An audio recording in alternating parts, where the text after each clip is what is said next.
আমরা যখনই মিটআপে এসেছি তখনই প্রবলেম হচ্ছে। এখানে আমাদের গাড়ি ঢুকে গেছে।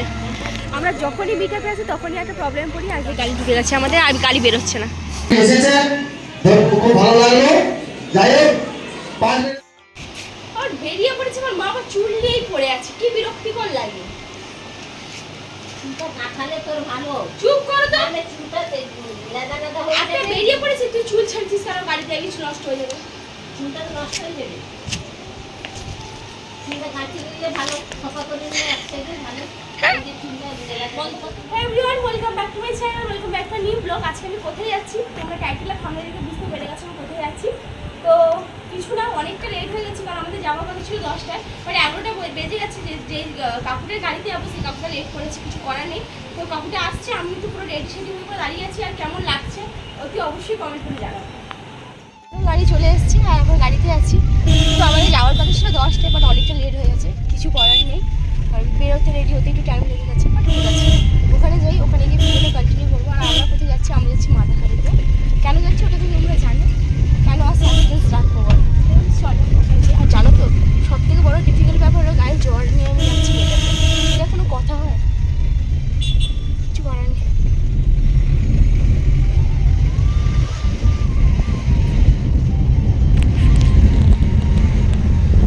আগের বারে যার গাড়িতে এসেছিলাম তার গাড়িতে আসার জন্য কোনো কিন্তু প্রবলেম হয়নি। এবারে যেহেতু নতুন গাড়িতে এসেছিলাম, জানি না গাড়ি শ্যুট করেছে না শরীর খারাপ হয়েছে, শরীরটা একটু খারাপ হয়ে গেছিলো। তবে হ্যাঁ, এখানে আসাতে কিন্তু শরীরটা আবার ঠিকঠাক হয়ে গেছে। একটু ঠিক হওয়াতেই সবার সঙ্গে এসে গল্প করলাম, কথাবার্তা বললাম। এই যে চেনা মানুষগুলোর সঙ্গে কথা বলতে কি আনন্দ না লাগে বলো। অনেক দিন পর দেখা হলো, সত্যি খুব ভালো। আচ্ছা, তোমরা আমার ছবি এখনো দেখো না? এই দেখো ব্যানারে আমার ছবি লাগানো আছে। আর সত্যি এই ছবিটা দেখে না নিজেকে একটু প্রাউড ফিল মনে আসে। গাড়িতে আসার জন্য না শরীরটা একটু খারাপ হয়েছিল, এসে বমি করেছি। আর বমি করার জন্য আমার লিপস্টিকটা পুরোপুরিভাবে মুছে গেছিলো। তাই দিদিভাইটাকে চিনি না, বাট একবার বলাতেই কিন্তু দিদিভাই লিপস্টিকটা দিয়ে দিয়েছে। তাই দিদিভাই লিপস্টিক নিয়ে ভালো করে লিপস্টিক লাগিয়ে এবার আমি পোস্ট করছি আর সবার সঙ্গে ছবি তুলছি। চেনা মানুষগুলোর সঙ্গে ছবি তুলছি, অচেনা মানুষদের সঙ্গে ছবি তুলছি, ভিডিও করছি। সত্যি ভালো লাগে যখন কেউ নিজে যেচে এসে বলে দিদি আমি তোমার ভিডিও দেখি, তোমাকে খুব ভালো লাগে, তোমার সঙ্গে একটা ছবি তুলতে যাই। সত্যি এটা একটা প্রাউড ফিলিং, মানে আমার কাছে তো মনেই হয়। তাই এখানে আমরা এসে চুপে চাপে বসেও গেছি। আর সব ক্রিয়েটাররা আস্তে আস্তে করে আসছে, যারা বড় ক্রিয়েটার, যারা ছোট ক্রিয়েটার, মোটামুটি সবাই এসছে। আর এখানে কিন্তু তেমন না যে বড় ক্রিয়েটারদের শুধু সম্মান দেওয়া হয়, ছোট ক্রিয়েটারদের সম্মান দেওয়া হয় না, তেমন কিছু না। এখানে সবাইকে কিন্তু একই নজরে দেখা হয়, সবাইকেই সম্মান করা হয়। আর এখানে দেখো সব দিদিভাইরা আস্তে আস্তে করে এসে আমাদের বরণ করছে। আর আমি দিদিভাইদের সঙ্গে একটু ইয়ার্কি করছি, ওদের মাথায় একটু ফুল ছুঁড়ে দিলাম। একটা অন্যরকম ইয়ার্কি থাকে আর কি। আর এখানে খুব সুন্দরভাবে একটা স্পেশাল মুহূর্ত সবাইদের সঙ্গে একটু এনজয় করলাম। যে সবাই আমাদের এত সম্মান দিচ্ছে, সত্যি আমার খুব ভালো লেগেছে।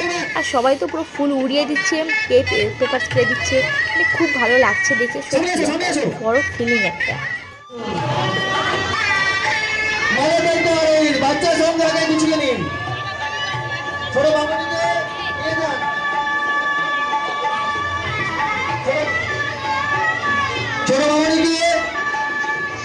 গুছিয়ে রাখুন। আর জানো তো এখানে কার একটা ছোট্ট বাবু হারিয়ে গেছিলো, যেটা বিশ্ব নিয়ে গিয়ে আবার অ্যানাউন্স করে বাবুটাকে দিয়ে এলো। আর ওটা নিয়েই আমরা হাসাহাসি করছিলাম। আর বিশ্বটা এত হাসাহাসি করে না, সত্যি সবার মাথা খারাপ খেয়ে নেয়, মানে মাথা খারাপ করে মাথা খেয়ে নেয়, এরকম একটা ব্যাপারে। আর এখানে যে আমাদের হোস্টটা, মানে আমাদের প্রদীপ দাদা, তাকে সবাই বরণ করছে, ইয়ার্কি ফাজলামি করছে। দাদা সত্যি দাদা খুব মাটির মানুষ, না বললেই নয়। সত্যি খুব ভালো, মানে বিনা স্বার্থে যে সবার পাশে দাঁড়াও, বিনা স্বার্থে যে সবার সাহায্য করে, এটা কিন্তু আমাদের কাছে অনেক বড় একটা ব্যাপার। তাই এখানে আমাদের বিশ্ব জয়শ্রীদিকে বরণ করে চাই। জয়শ্রীদিকে জানো তো, আমাদের প্রদীপ দাদার ওয়াইফ। তা জানো তো আজকে আমাদের এই মিটআপে ফুলিয়ার আকাশ এসেছিলো, যে দাদাটাকে আমি সত্যিই চিনি না, এখানে আসেই যেহেতু আমি দাদাটাকে চিনতাম না, তাই না আমি এক জায়গায় চুপচাপ বসেছিলাম, বুঝতে পারছি না কী করবো। তারপরে একজনকে জিজ্ঞাসা করলাম যে দাদাটা কে। যখন বললো যে এই ব্যাপার, তো দেখে বললো আচ্ছা এই ব্যাপার। তাহলে মানে দাদা একজন বড় ক্রিয়েটার আর কি। ফুলিয়ার আকাশ, জানি না তোমরা চেনো নাকি। আমার বোনটা সবাই রেডি হয়ে থাকো।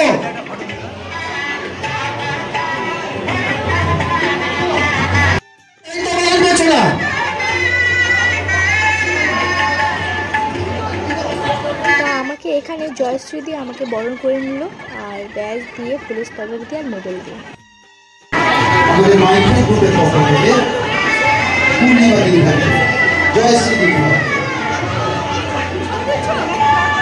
এইখানে শাড়ি নেই দাদাভাই আর বোনটার সঙ্গে দেখা। দাদাভাইটা খুব সুন্দরভাবে আমার ছবি তুলেছে, কিন্তু ছবিটা এখনো পাইনি, কারণ সত্যি দাদাভাইকে আমি চিনি না।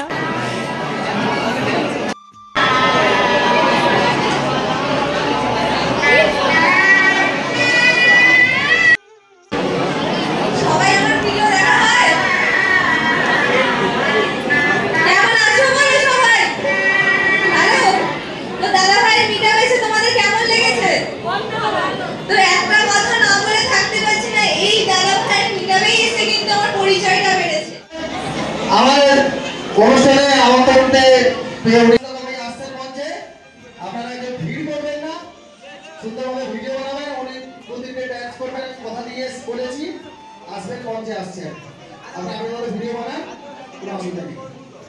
এখানে আমাকে দিয়েছি সুন্দর দিদিভাইকে বরণ করানোর জন্য, তো দিদিভাইকেও বরণ করে নিলাম আমি। আমি যে এমন কেন আমি নিজেও জানি না, আমি কিন্তু সত্যি মিলেমিশে সবার সঙ্গে থাকতে ভালোবাসি। এখানে কিছু কিছু মানুষের এত অ্যাটিটিউড, ও মা আর পারি না। এখানে আমরা সব ক্রিয়েটাররা মিলে একটু মজা করছিলাম আর কি, সবাই নাচ গান করছিলাম। তো সত্যি কথা বলতে দাদাভাইরা যে গানে নাচছিল, আমি গানটা এই প্রথমবার শুনলাম, মানে গান মানে বাংলা গান আমার শোনাই হয় না। আর এখানে আমি যে কি করেছি আমি নিজেও জানি না, এত ভিড় আবার কি পেদে দিয়েছে, ও মা কি গন্ধ।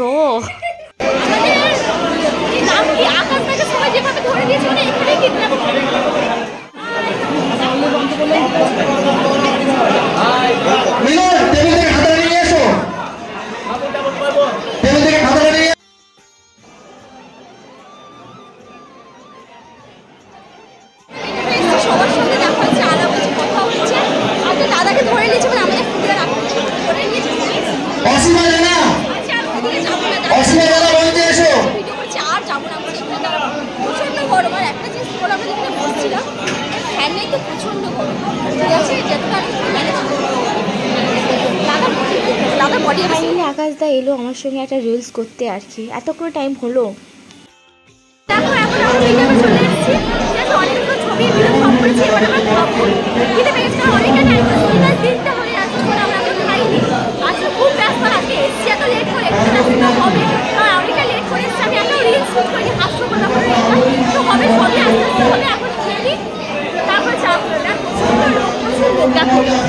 মিটাপে শুধু লোক দেখো, কত মানুষ আছে এখানে, দেখতে পেয়েছো অনেক লোক আছে। এবার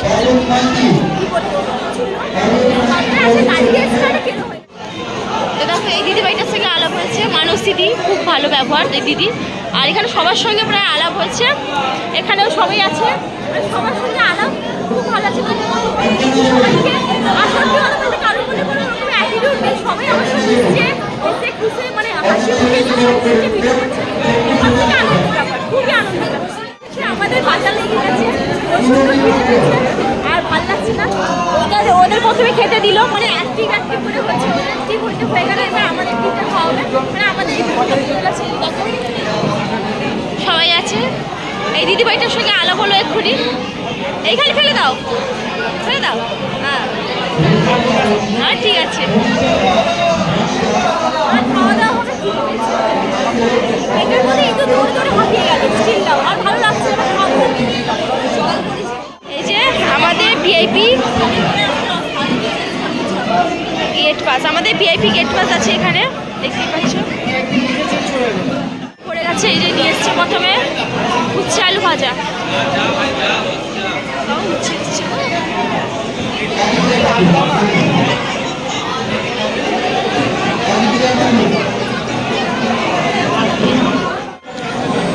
দিদিভাই লঙ্কা নিচ্ছে, লঙ্কা খেতেই হবে।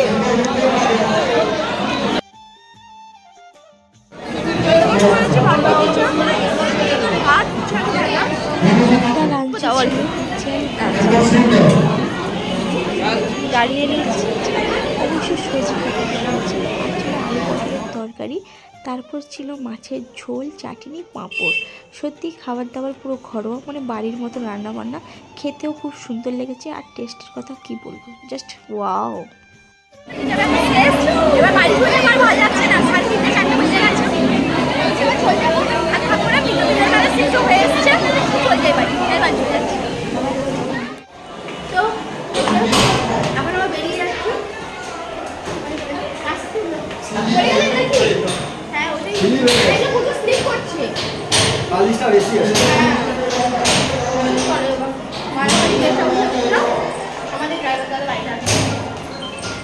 আমরা যখনই মিটআপ এসেছি তখনই প্রবলেম হচ্ছে, এখানে আমাদের গাড়ি ঢুকে গেছে।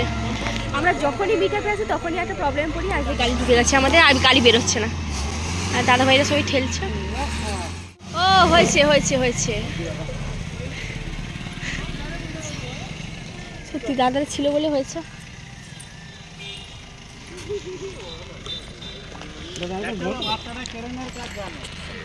দাদার ছিল বলে আমাদের গাড়ি উঠেছে, নাহলে গাড়ি এখানেই ফিরে গেছিল। গাড়ি ঢুকে গেছে সেখানে পুরো। আর মানে কিছু একটা না নিচু কিছু একটা আছে ওই জন্য ঢাল মতন ছিল তাই গাড়ি ঢুকে গেছে। আগের বাড়ি এসেছিলাম একটা চব্বতে পড়েছিল, এই বাড়ি একটা চব্ব, কিছু করে নেওয়া। চলো আমি পড়ে গেছি আমরা পুরো জ্যাম। আমরা যখন এসেছি তখনই জ্যাম আমার শুধু সত্যি পাচ্ছি।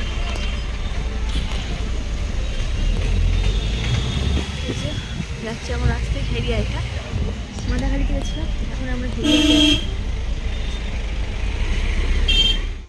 ওখানে ছিলাম। আমাদের ভিডিও একেবারে শ্যুট করা হয়নি, মানে রিলস তো আমি শ্যুট করতেই পাইনি, তাই এসে মাঝ রাস্তায় এখন রিলস শ্যুট করছি। মানে আমাদের যে দাদাটা এসে চা খাচ্ছে, আমি একে দুটো রিলস শ্যুট করি। অ্যাকচুয়ালি প্রাইভেট কারে এলে এটাই বেশ সুবিধা হয় যে যখন যা ইচ্ছা আমরা করতে পারি। আমার দাদাটার খুব সাসপেন্স, মানে খুব ধৈর্য আছে, এত সুন্দর আমাকে টাইম দিচ্ছে। মানে আমি ভিডিও করার জন্য নেমে পড়ছি, সুন্দরভাবে আমার ভিডিও করার সুযোগ করে দিচ্ছে, এটা আমার কাছে অনেক। তো দুটো রিলস শ্যুট করি, তারপর আমি ভিডিও হবে।